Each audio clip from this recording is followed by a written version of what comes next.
Hello everyone, we're back at the sideboard for the Las Vegas StarCityGames.com Legacy Open this time. And our first deck tech's going to be with Ethan Walker. Good morning. Ethan is playing a blue-black deck, not that uncommon in Legacy. You see a lot of different ones, but this one is pretty unique. We've got Gristlebrands, and we've got Tendrils of Agony. That's the primer, basically, but I'm going to go ahead and let Ethan just tell you, what does this deck do? How do you kill your opponent? Alright, so pretty much you're going to win with Storm Kill. You're going to cast a bunch of free and cheap spells, make a lot of mana, and how you're actually going to get all those cards in your hand is reanimating a Gristlebrand with Shallow Grave, and that gives him haste, so you could swing this turn and draw up to 21 cards if you haven't taken too much damage, which pretty much ensures that you're going to win or have the win next turn. There's not much they could do about a resolved Gristlebrand, because the draw engine is just too insane. Also, Shallow Grave's an instant. You can cast it with Gristlebrand in your yard to block in a pinch. So, or if your opponent taps out to Brainstorm end a turn or something like that, exactly. No longer can Spell Pierce you. Exactly. I really like that aspect of the deck. I think one of the coolest aspects is actually that because you're killing with Gristlebrand, but you're not doing it with attacks or with him just being a huge presence on the field, like Reanimator does, a lot of the answers like Caracas are just way less effective against you, I imagine.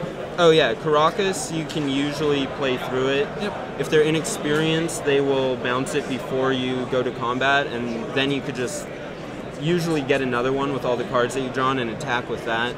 The good thing about attacking with Gristlebrand is usually is dealing 7, so your Storm only has to be 7, even though it could usually be much more than that. So. That's handy. I also like the interaction with Lion's Eye Diamond. You can go Hellbent with a Gristlebrand out. Oh yeah. Obviously, that has to be pretty powerful. Since Shallow Grave is an instant, you can cast Shallow Grave with a Gristlebrand in your hand and a Lion's Eye Diamond on board. Pop the LED to get your demon in the yard. So that's a cool interaction too. Yeah, that's all in. So hopefully, you know, you Thoughtseize them before you do that. Make sure the coast is clear. So. And other than that, it looks pretty much like a semi-storm deck with a few choices that are clearly like Random Rare-esque. Like we have the Entombs, Careful Studies, pretty solid little engine, a lot of 4-ofs. Yeah. I want to talk about your sideboard though, because this looks pretty interesting. The sideboard's entirely untested at this point. So it sideboards into a Storm deck. You could sideboard out all of that right there, and these guys, and you bring in 15 cards to make it a Storm deck with quite a bit more protection.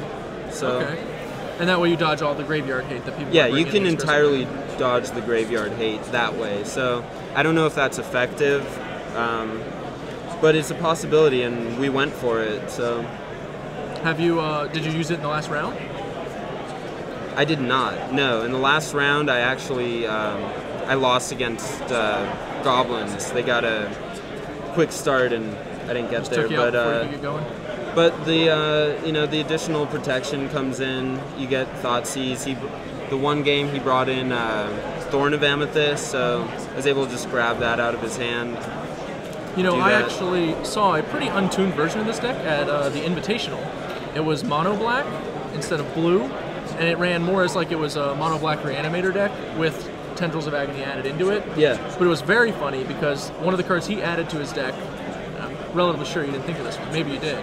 Arbiter of Nullridge was one of his reanimation targets. What does that do? It is a large giant from Lorewinter Morningtide that when it comes into play resets both players' life total to the highest life total.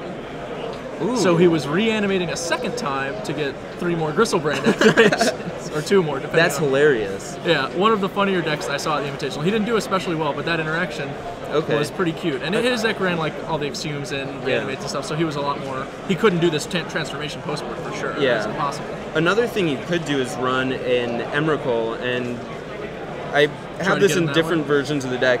If you attack with a Gristlebrand and an Emrakul in the same turn, that's lethal. Yep. So every time. Yeah, a lot of people help build this deck. So we got give any shout outs? Danny Batterman helped me a lot, and Tony DeVera, Adam Erickson, Nick Verdoliak. We got a lot of people from the LA Legacy scene help me with this. So. Cool beans. Yeah. Well, it looks like a sweet deck. I'm going to go ahead and wish you good luck. Thank you very much. Thanks for coming over, and we'll be back with more Legacy.